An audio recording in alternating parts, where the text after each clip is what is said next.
All right. Good morning, afternoon. Welcome back. So today we are just going to be looking at some empirical properties of gases, and we're going to get to Boyle's law, so our first equation that we're going to have for this gas unit. And then we're just going to stop, and then of course the next lesson, lesson 3, we're going to cover Charles' law and the combined gas law, and then that'll set you up to be able to do section 3 inside of your CYU books. So what we have is where we are going to be dealing with gases. Our first thing is our theory. So the theory about gases. Now what we're going to be using to explain most things with gases is something called the kinetic molecular theory. So of course when you break this down, kinetic always means moving, molecular obviously means molecules. So what we have here is the theory of moving molecules.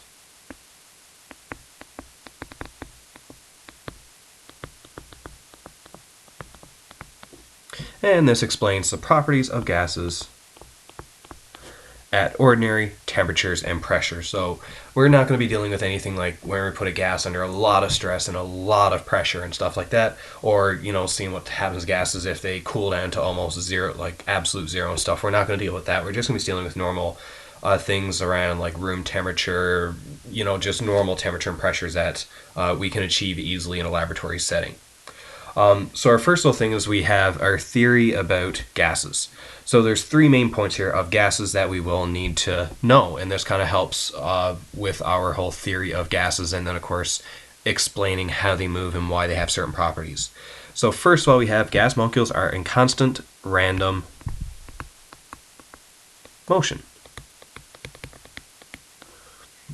We also have the distance between gas molecules is large compared to their size, and of course the energy of the molecules is dependent on their temperature.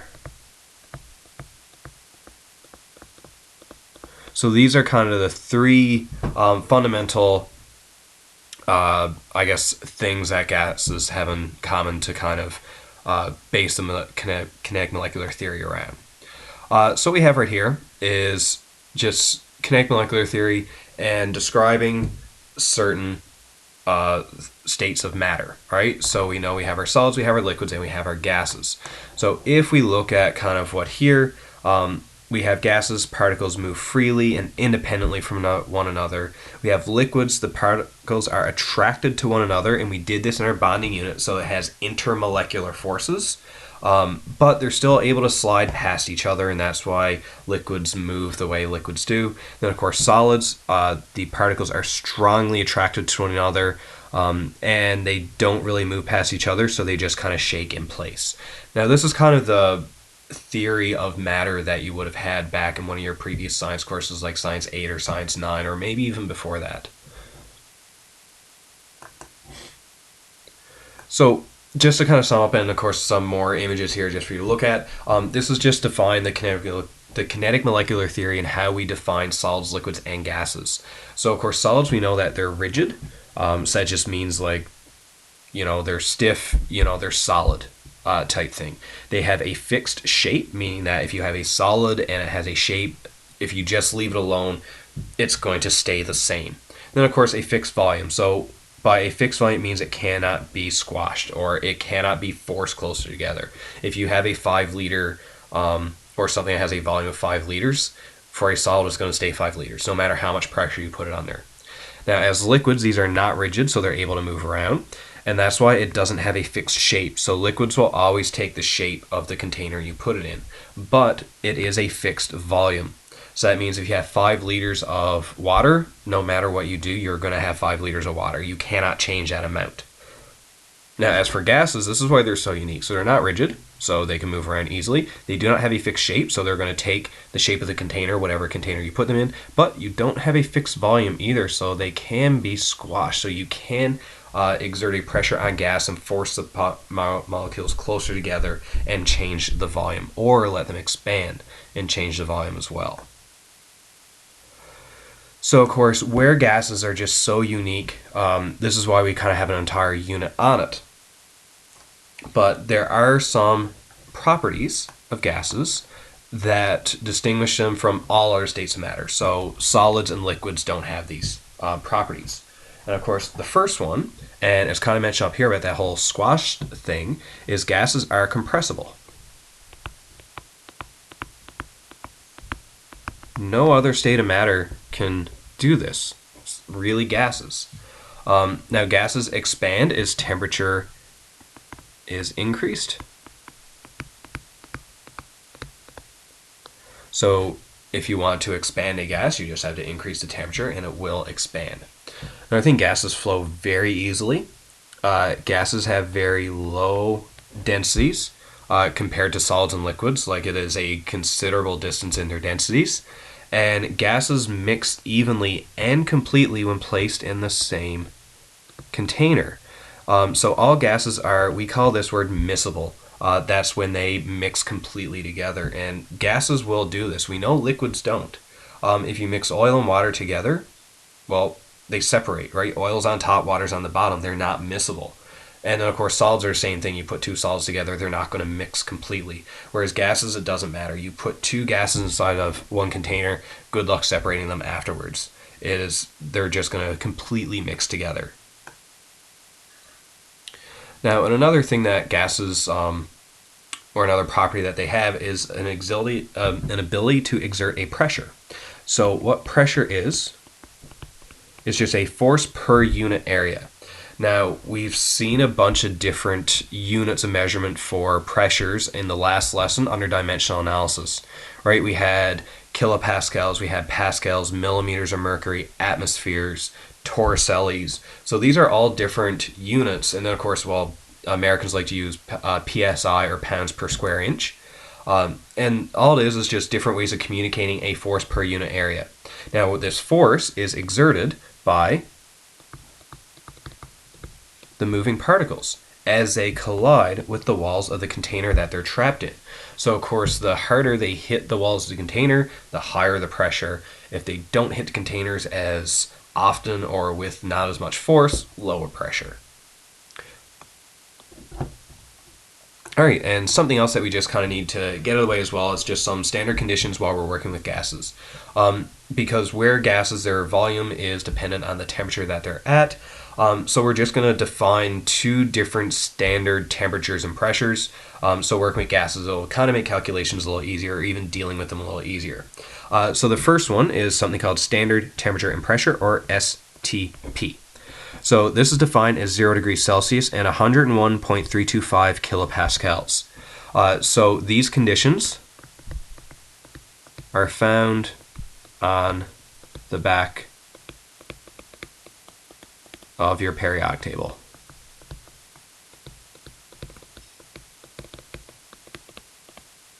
So you can pause this video now and try to find it on the back of your periodic table. It's at the bottom right hand corner. Now, the other type of standard condition with dealing with gases is standard ambient temperature and pressure, or SATP. So this is 25 degrees Celsius and 100 kilopascals. And this is kind of what I call SATP is typical room temperature and pressure. So scientists will use SATP as just kind of a quick way of saying, okay, we did this in a laboratory, those 25 degrees Celsius, and the average temperature of most places 100 kilopascals.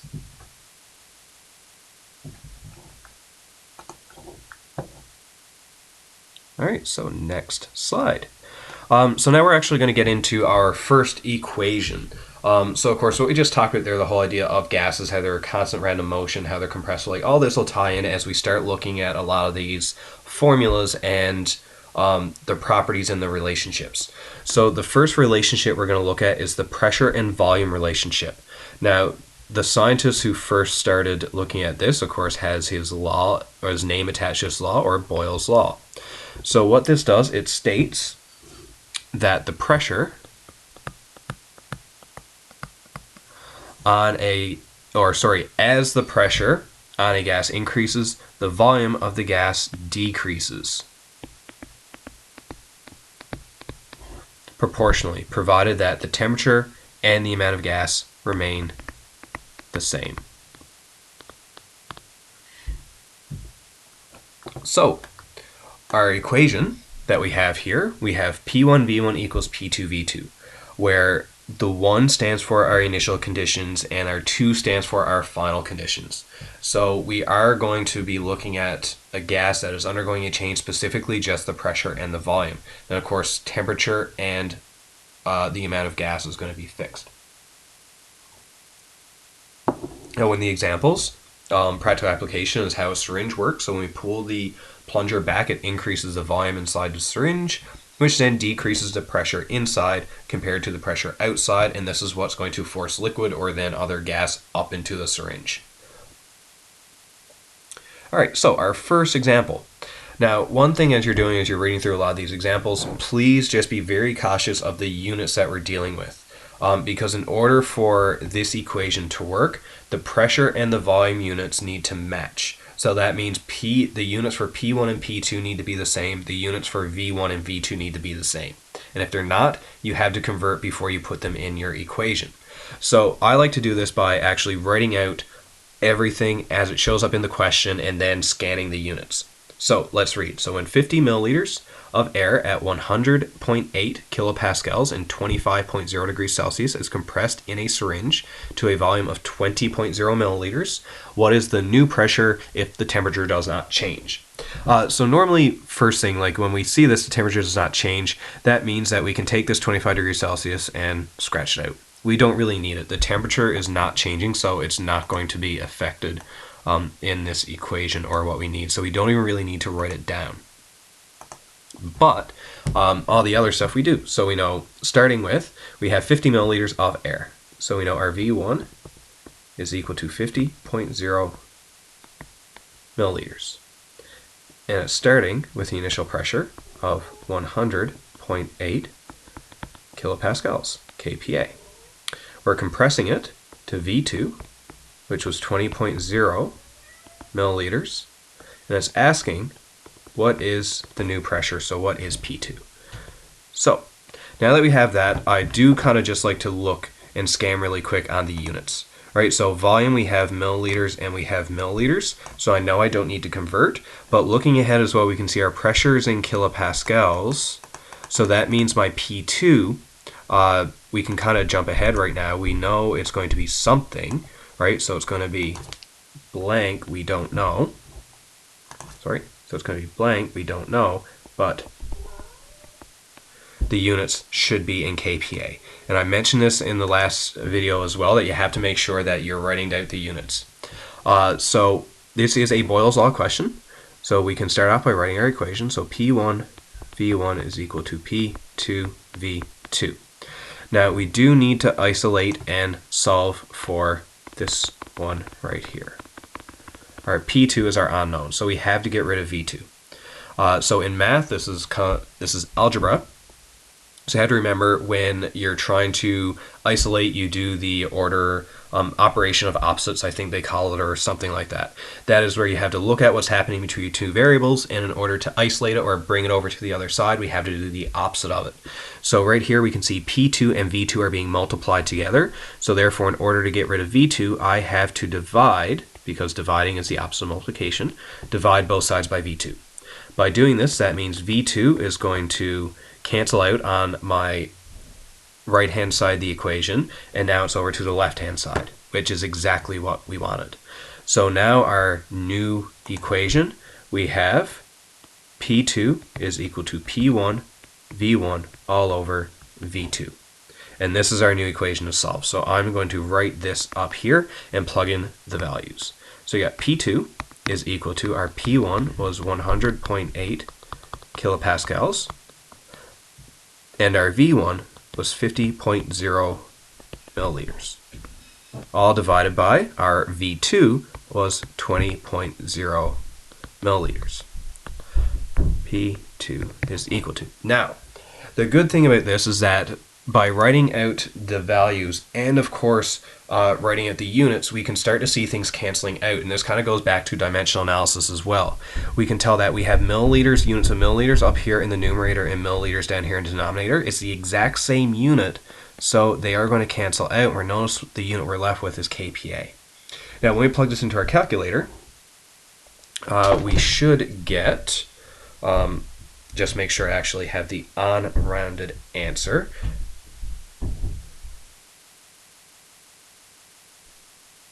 And yeah, we just put this in the calculator and we get 252, and the unit that comes down is kPa. So this is our answer. Now, just to double check every single time, we always check for units, right? So just make sure, units, check, because we have our kPa. And finally, significant digits. Okay, so we have to scan over here again, look at significant digits. So we see from V1 we got 5, 0.0, so we got 3 significant digits.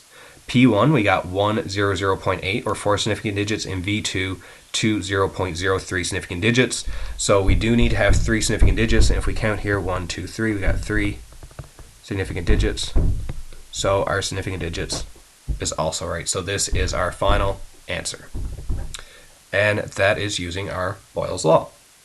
So if you think that you kind of caught that one and you're able to kind of do this one on your own, please do.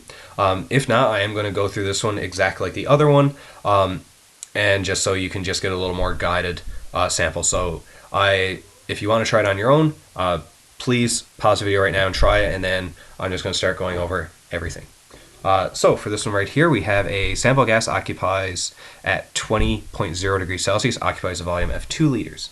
At a pressure of 86.7 kilopascals, calculate its volume at 100 kilopascals. All right, so we do have some stuff going on here. So same thing, it's a Boyle's law question. Temperature isn't changing, so we can completely omit it. But we do have our initial volume.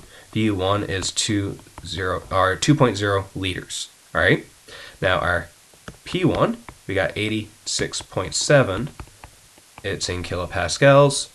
We have V2 is 100.0 kilopascals, and it's asking for P2. Now, luckily, because we already solved for P2 up above, so I don't really need to go through the whole rearranging of the equations again, just because I've already solved for P2 up here. So now P2 is equal to P1 V1 all over V2. So we got P2 is equal to P1, 86.7 kPa. V1, we have 2.0 liters all over 100.0 kPa. Oh, sorry. You will notice that, and I'm just noticing right here, I have V2 is equal to 100.0 kPa. Well, that's a pressure. So I'm going to have to go back again. Sorry. Let's clear all that and let's retry this one again, and hopefully without mistakes. So we got P1 is equal to 86.7 kPa. We got V1 is equal to 2.0 liters. Now we have P2 is equal to 100.0 kPa. That's better. And V2 is equal to, we don't know. So now I do need to write out my Boyle's law and, of course, go through the algebra. So now this time I am solving for V2 and not P2. So just like before, in order to isolate, these two are multiplied together, so I have to divide both sides this time by P2. So this way P2 cancels out, and we are left with our new equation, V2 is equal to P1 V1 all over P2. Now I can plug in all my values. So I got 86.7 kPa for P1, V1 is 2.0 liters, and then P2 is we got 100.0 kPa.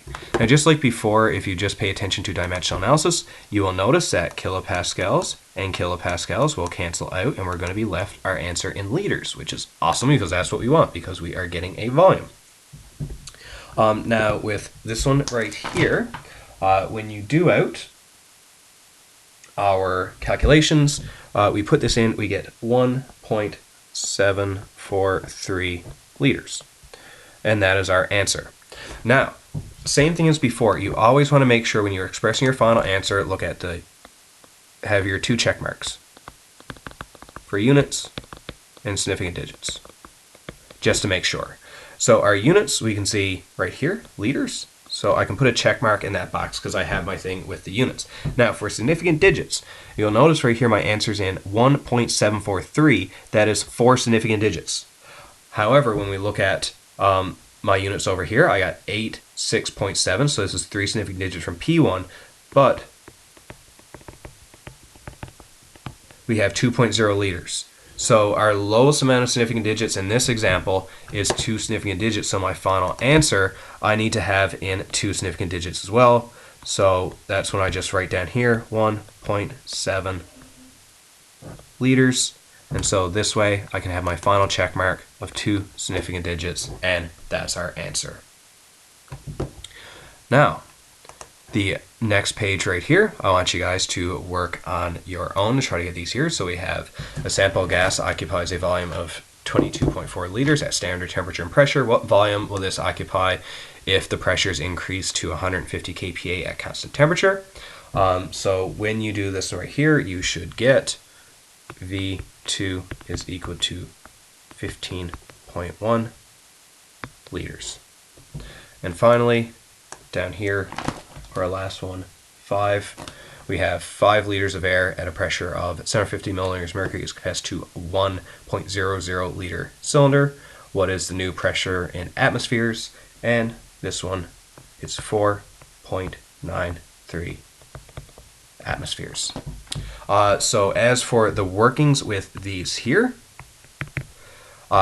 what we can do is, if you never got them, that's fine, just email me and we can go over them. I can probably create another little video and send it to you, or I can upload it, or when we figure out how to do a whole group chat together where I can kind of go over questions and answer some stuff, I'll kind of go over these for you as well. All right, so keep working until you get these answers, and then of course when you're done that and you're ready, next lesson is going to be on Charles' law and the combined gas law. So I'll see you guys then.